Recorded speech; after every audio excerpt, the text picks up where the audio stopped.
Ashawaa hordoftoota argaa dhageettii keenya har'aa qophiin keenya har'aa abbichuun injifateeraa jetti.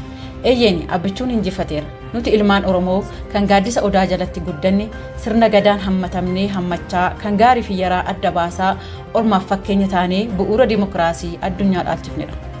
Filannoon marsaa torbaffaas isuma kana mirkaneessa. Filannoon bara kana gaggeeffame filannoo dimokiraatawaa kan taajjabdoonni addunyaa ragaa bahan ta'uu qophii keenya armaan duraa keessatti isin biraan ga'uun keenya ni yaadatama. Har'as irra deebiin ni jenna. Filannoon marsaa torbaffaa darbe kuni dimokiraatawaadha. Kawaan hundi dhiibbaa tokko malee uummanni fedhii isaan bahee hamma halkan keessaa sa'a 6tti filatedha. Maarree dadhabbiin uummataas lafatti hin hafne. Filannoon kun injifannoon xumuramuu danda'eera. Eeyyeen egaa filannoo marsaa torbaffaa kana keessatti dorgomtoonni hedduun abbichuu waliin hirmaataniiru. Haa ta'u malee abbichuun akka guutuu biyyaatti sagalee olaanaa argachuun dorgomtoota isaa kutee bira taruu danda'eera. Injifannoon kunis kan akka salphaatti dhufe miti. Bu'aa hojii halkanii fi guyyaa hojjetame ta'uu kan wal nama gaafachiisu miti. Abbichuun yeroo diinonni keenya keessaa fi alaa biyya kuffisuuf wal qindeessanii biyya gooluu yaadanitti inni garuu harka tokkoon diina biyyarraa qolachaa harka biraan immoo misooma biyyattii finiinsaa as ga'e. Addunyaa kana irratti namni kamuu faayidaa yookiin jijjiirama tokko malee nama hin jaalatu.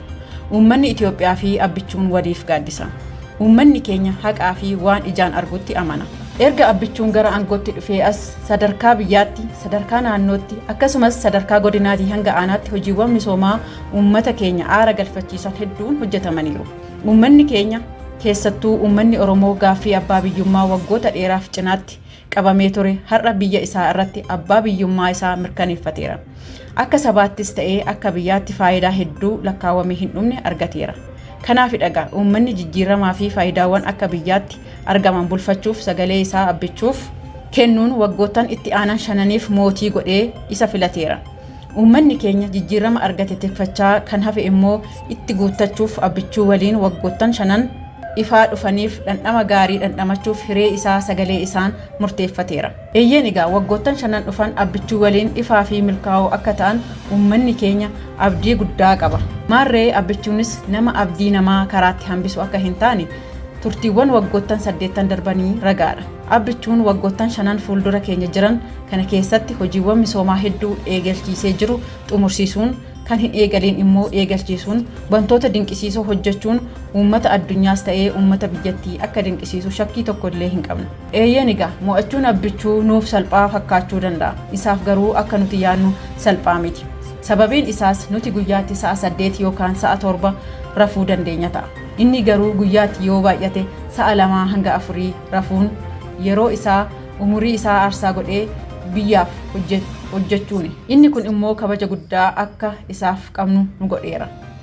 Waggoottan 5 dhufanis akkuma waggoottan 8 darbanii salphaa hin ta'u.